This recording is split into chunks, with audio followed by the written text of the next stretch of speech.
Hi everyone, welcome to the first episode of the Untitled Cards YouTube channel. Today we're going to be learning about card controls, and they're really important when you're performing card magic, well obviously, but we're going to be learning two of them today. One of them is called the double undercut. It's pretty easy and a lot of magicians use it, and the second one, I don't really know if it has a name. It's in a lot of magician books, but it's kind of hard, but with a lot of practice you can actually make it look really cool. So let's get into how they work. Okay, so starting off, double undercut. Now I hope you have your cards here. If you don't, you can go get them. I'm using the Year 33 playing cards by Untitled, so my company. And if you want to get these cards, there's going to be a Kickstarter coming up soon around August. And it would be really appreciated if you donate anything, even like it's $10 or anything, that just gets you one deck, but it would be really appreciated. But anyways, so here's what the double undercut looks like. So you can ask the spectator to tell me when to stop whenever you want. So let's say here. Okay, got it? Awesome. You can show the magician if you want. But now you can do some cuts, whatever you want. You can dribble. But the point is that if you just snap your fingers or if you, I don't know, flick the deck or whatever, the card actually comes to the top. Like, you would get a better reaction to that. But the point is, the card comes to the top. Now, how does this work? Well, it's all with that cut I did. And the cut is not supposed to be a big move. It's just supposed to be something you may be like playing with the cards, or you can just be like, okay, so I'm cutting the excuse that. So it can be like, I'm cutting the cards a bit more just to really get it shuffled in the middle of the deck, but all that's doing is taking it to the top. That's not the card, obviously, but we can actually use this card if you want. So we have this card here. It's the Three of Spades. Say the spectator, when you riffle down, they stopped right at it. So you can say, okay, so we'll put the top half back on. But that actually is the first secret move because you're actually holding a pinky break there. Now, if you don't know what pinky break is, it's basically like it sounds. Shove your pinky right there. Awesome. So, and I'm gonna get into the next video about pinky breaks and pinky counts and all that. So if you want to learn more about it, just watch the next video. But anyways, so you put the top packet back down, keeping your pinky where the chosen card is. You don't want to out-jog or in-jog anything. You just want to make sure you have the location of it so you can easily come and see where it is, because it's right here now. So you have the location of the card held by the pinky. So what you want to do is, the reason it's called the double undercut is because you're going to take one packet off from the bottom. You can split it wherever you want, put it to the top, and then the remaining cards where the break is to the top. And that might sound a little confusing, but let me show you what I mean. So you're going to come in, your right hand or your left hand, depending on what's your dominant hand, is going to come in and grab the deck sort of like this. And this is called a thumb break. Obviously, you're not going to make it like that big or anything, but you just want to have a break, because now instead of the pinky holding the break of where the card is, it's now actually going to be your thumb. So your thumb is holding it like that.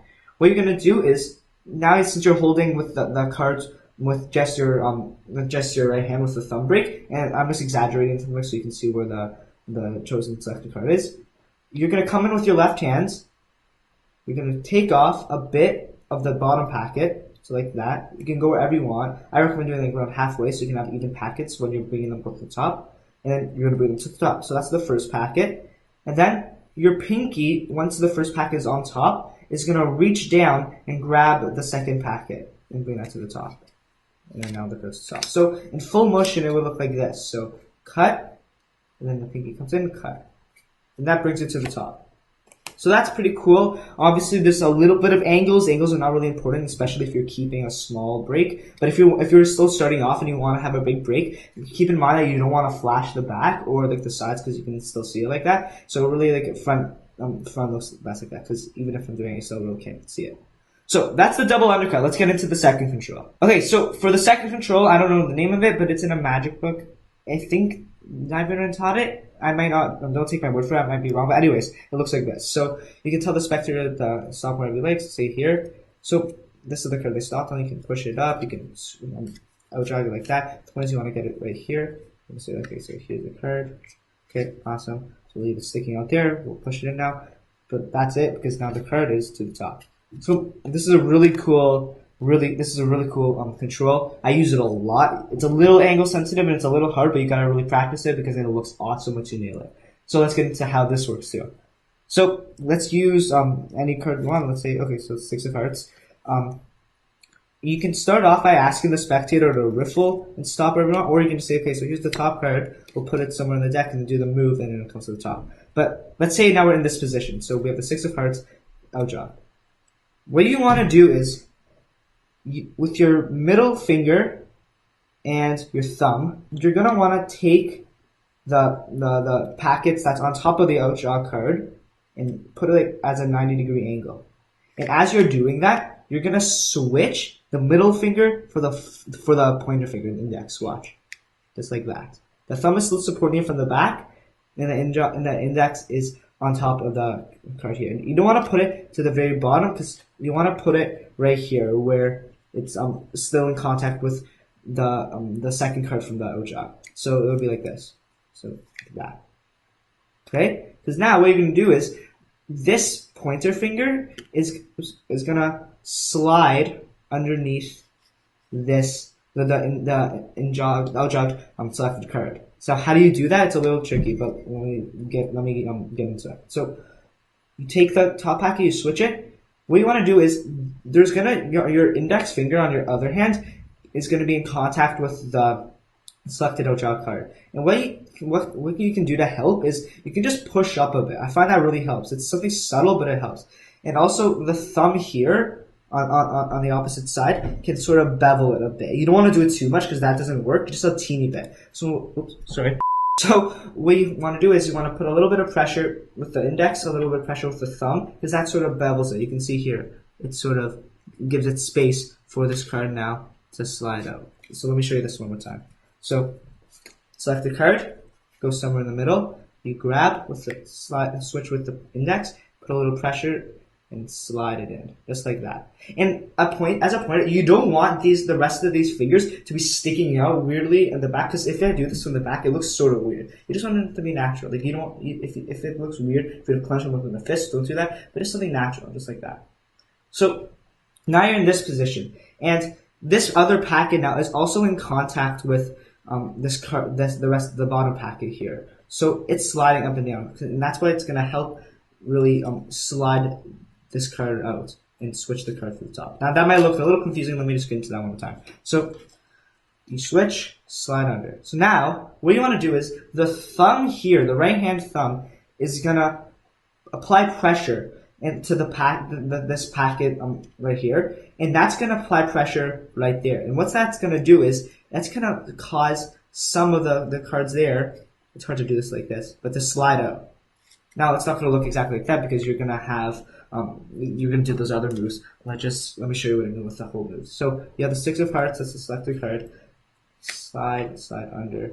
And what you're going to do is, as you're applying pressure and pushing out, your middle finger is going to be right here. It's going to be like on the opposite side of the index finger that was pushing from before. It's going to slide as your thumb pushes the other card's packet out. Is that correct sentence? I don't know. But anyways, this is what it looks like. So slide underneath. This is the full move. And as you slide and steal the selected card, you're going to want to bring your hand down. So look like this. So now it looks like that's the same card as before, but actually it isn't, and it's actually at the top. So let me show you one more time front view, and then I'll do side view. So you have the 6 of hearts. Let me show you one more time. Make sure you don't flash that, and then you can be like, okay. And then we'll just push it in, and then it's actually at the top. Cool. Then let me show you one more time from the side. So 6 of hearts goes in, slide like that, push in. Let me do it one more time slower. Slide like that. And then push in to the top. Awesome.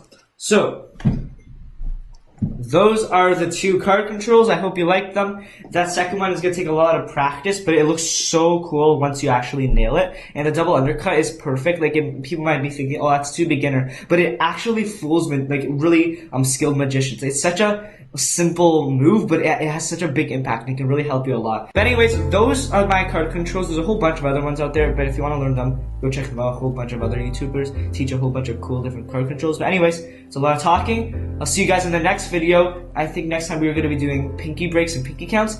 Don't take my word for it, but I think that's going to happen. But anyways, thank you so much for watching, and I will see you in the next video.